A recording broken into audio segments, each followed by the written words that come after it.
everyone, Irit here. I thought I would try to make a little small life update, very small, but also talk about my March favorites. I will put a timestamp below so you can just skip ahead to the favorites if you're not interested in the other stuff. So first off, let's start with fun stuff. I am now organizing my summer vacation, and I've had this really unexpected opportunity to go again to the US this year. I went in January to Phoenix for Creativation, which is the yearly trade show for you know, the craft industry.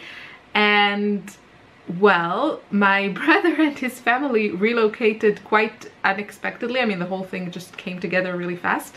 So they're relocated to Los Angeles, or close to Los Angeles, and I'm gonna visit them with my kids. I'm a bit terrified from the flight, but hopefully we shall overcome.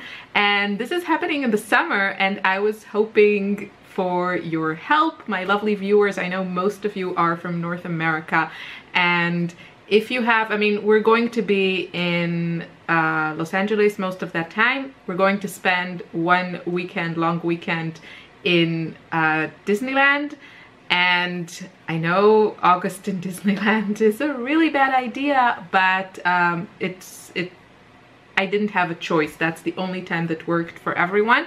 So we're gonna do it. A little bit scared, but yeah, if you have any tips, I am super happy to get any advice I can. I have been to Disneyland in California 31 years ago. It was my brother's bar mitzvah trip, and our parents took us to the States for a month. It was my first time abroad. I was eight and a half, and it was quite like a trip of a lifetime. They organized the whole thing. We were everywhere: Niagara Falls and San Diego and Los Angeles and Chicago and New York. It was amazing, and I have been to the States several times since then, but I haven't been back to Anaheim. And yeah, this time I'm gonna be with my kids, so I can't wait to see their expressions when they see Disneyland, that such a place exists. I've also been to Orlando and Paris, Disney World, whatever it's called, Disney World, Disneyland, Paris, whatever it's called. I've been to them, but not in a while. So yeah, I'm also excited about it, but I know with two kids and Lily is, you know, 3, I know we're gonna have lots of meltdowns. So anyway, of course I'll tell you all about it if you want to hear when I come back, but that's the good stuff. So we'll mostly be in Los Angeles, and then we're also going to do a short trip up the coast to San Francisco. Any tips? Like, be specific. Like, don't tell me, you know, San Francisco is great. I know it's great. I've been there. Nah, just kidding. You can say, but if you have any particular highlights, especially for families with small children, I would really appreciate it. So thank you. And the next thing on today's order of business is this. I'm so happy about this thing. I mean, just looking at it makes me happy. So this is, inside here is a journal that I've been working on, and I've been working on it while filming a new class, which I haven't decided the name of yet, but it's an art journaling class to be released very soon, hopefully next week. And basically it's an art journaling class, and when I was trying to think like how to describe it, for me it was like the ultimate, you know, the expression, give a man a fish and you feed him for a day, teach him how to fish, and you know, the rest. So this is to me like teaching how to fish, and it doesn't really focus on, you know, using watercolors or something like that, but it focuses on the whole flow of art journaling. I might call it art journaling flow, I'm not sure. So just how to be inspired and how to work in a journal and how to just have fun. My mission statement when it comes to creative time and sitting down to paint or art journal or whatever, I want to minimize frustration. I feel that, you know, my struggles, I'm assuming that other people have the same struggles, and when I make classes, it's the sort of classes that I wish I could have taken before, earlier in my journey. And this class was my solution to that feeling of having that window of time, you know, that sometimes it's like unexpected when your husband takes the kids for a bit and you're suddenly, ooh, I have free time, what am I gonna do? Sitting down and having that feeling of, I'm not sure what to do, I don't know what to paint, like, and then trying things and being frustrated or not knowing what to do. That whole feeling was really something I wanted to eliminate out of my creative time, and that's where this class came from. Now, the cover is, I might add that to the content of the class, but that was just today's kind of, I don't know, last minute project. I was really inspired. So this cover yesterday was just strips of white fabric, and I sprayed them with some spray mist that is intended for textile, and in rainbow colors, of course. And then I stitched them together, and then I stitched it into a cover, and then I put this cute trim on rubber, like an elastic band. And yeah, and this holds my journal. So inside, it's actually a bit of a crime to cover this because I'm not going to show you because that's for the class. So this is the journal inside. It's a moleskin limited edition Harry Potter type of thing. So it's actually really, really beautiful, but I'm kind of in love, obsessed with this cover, and it's just so nice. I'm very proud of myself because I'm not so good with my sewing machine. So anyway, I had to share that, and the trim is like this white trim that I spray mist with dilution sprays, and yeah, I love it. Okay, so moving on to March's favorites. So mostly this month I was working in my journals and working for the class. So I have to say that products were not particularly, like, I wasn't focusing so much on the products, but more on how to use them and how to journal. But I will mention some of my favorites. And I have to mention the Pretty Excellent, or what are these called? The MeiLiang watercolors. You can find these on Amazon.com. And this is, I know I should probably do a separate video for these, but the truth is there's not a lot to be said about them. They come in this cute tin. This thing is like plastic, the thing that holds the pans, and it's glued to the bottom, but it feels quite sturdy. And it also comes with a water brush. So this set, you can find the names of the shades. There's not a ton of information, at least not on Amazon. So I don't know if you're, if light fastness and pigments and that sort of thing is important to you, then do your own research. I'm guessing this, I don't know. There's not a lot of very accessible information about these. What I can tell you is that this set is very affordable. The colors are super creamy and vibrant.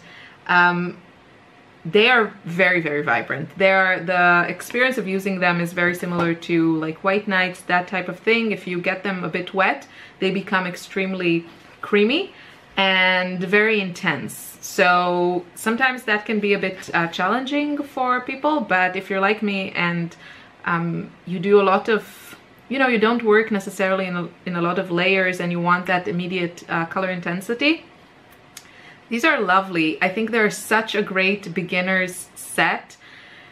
You can't really you know, once you're done with the color, even though I have used this heavily and I can see, yeah, probably in my most used colors, there's a little bit of a dent.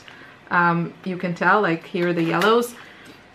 But I think this will last you a really, really long time. And then if you run out of some paints, you could buy like tubes of maybe student grade paint if you're on a very tight budget, and just like refill it. It doesn't have pans that you can move around, you know, like metal tins that come with like these separate half pans or full pans.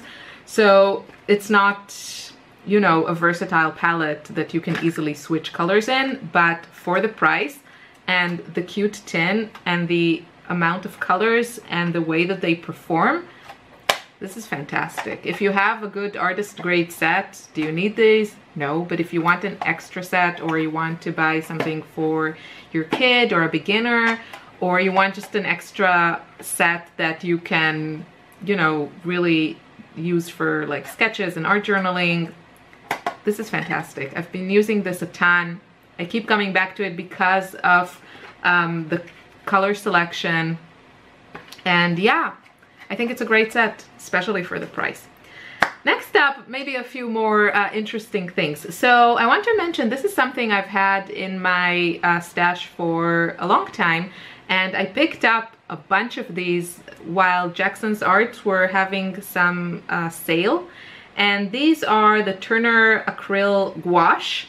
They look like these. These are the small tubes of 20 milliliters, I want to say, and they come also in big, like 40 and 100 with some colors. I don't think everything. They have over 100 colors. Now, if you're not familiar with acryl gouache, it's not like traditional gouache. Acryl gouache is acrylic paint, meaning it's permanent once dry, unlike traditional gouache, which is more, it's meant to be applied in thicker layers to get a more opaque coverage, but basically it performs like watercolor, and you can use it like you use watercolor. Although I have found that with some brands they don't re-wet as nicely as most watercolors do, so it's better to with some brands to use it just freshly out of the tube. That's traditional gouache. But acryl gouache is basically acrylic paint with a very matte finish, which I love, because I love the way that it looks, first of all, and I love the way that it plays with other materials. So I mostly use water-soluble media in my art journals, like watercolors, like watercolor pencils, or, you know, water-soluble graphite or whatever. And those perform really nicely on certain surfaces. And I have to say that I absolutely love how they look on this. Hopefully I can insert here some photos so you can get an idea. Now, what is really fun about these, first of all, they're quite affordable, although the tubes are rather small. So if you're doing large artwork, then I'm not sure it's that affordable then. But for smaller sizes like my art journals, I think they're fantastic. Now, they have several series. This is like how the regular ones look, just like a regular tube. And then there is, for example, they have like the pastel color range, which these are beautiful. The colors are just beautiful. Now, when you apply these, they create the most smooth and opaque and beautiful surface. You should read online if you're interested in these. They also work on pretty much any surface, and they're just very, very thick and kind of different from other paints that I'm used to working with. So I definitely think if you're curious about this, you should pick up a couple of tubes. Now, the most interesting one, even though I love the pastels and I've been using them a lot, is the line. They have a line that is called Japanesque. Hopefully I can pronounce it. This is how it looks on the tube. So you can see that it looks a bit different than the regular one. It has here that sign that says Japanesque, and then all the colors are marked here with a J before the color. So these are What's different about these is that they have the Japanesque ones, they have some texture to it. And they are really fun to work on with watercolors and, you know, other water soluble stuff like the ArtGraf chalks that I was talking about before, which I will mention again because I love them. And these are just so much fun, especially the light colors, because I use them basically as a base. Like instead of gesso, I use something like this. Now you could probably find a very like gritty gesso and then tint it with something or mix it with paint, and that will give you the same or very similar effect. But I have these on hand and I think they're quite unique and special, and they're more gritty than my gesso. And I think they're a really fun addition to my collection. This color in particular I love. This is pale lilac and it's beautiful. I'll show you some photos, hopefully. So that's one thing that I was really enjoying. I mentioned the ArtGraf chalks. So that's how my poor white one is looking. I picked up also the sepia. Is this the sepia? I think it is. And it's a little bit too yucky brown for me. It kind of works when I mix it with a lot of white, so I will get some use out of it, but on its own I don't like the color.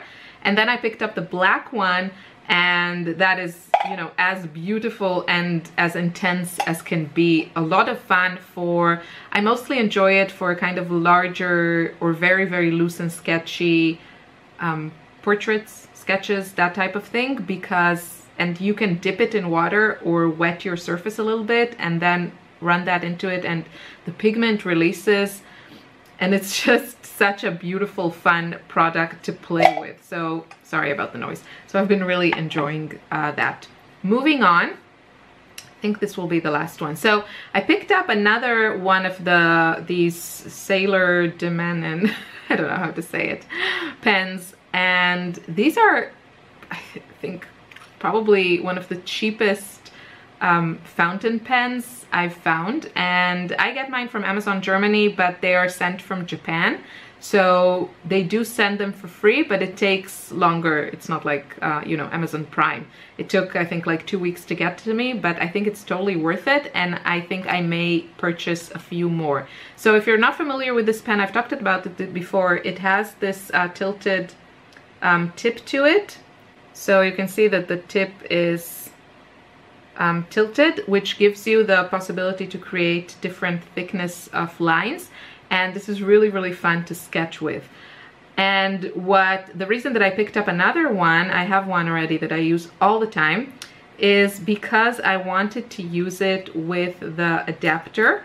So you can buy these separately, this adapter, which allows you to use any type of ink like that comes in a bottle in this. So always make sure you buy ink that is suitable for fountain pens, because there are a lot of types of inks like India ink that might ruin your fountain pens. So make sure if you're using an ink that it's suitable for fountain pens. And through this adapter, basically you hook this adapter in, and then you dip your pen in the ink and you twist it, and the ink comes, you know, fills this adapter.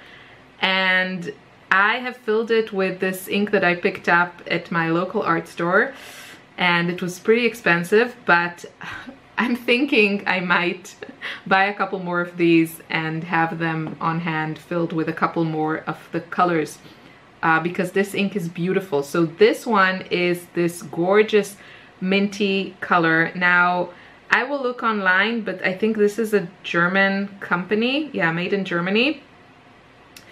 Rohrer und let's do the German thing. Und Klingner. That's a mouthful.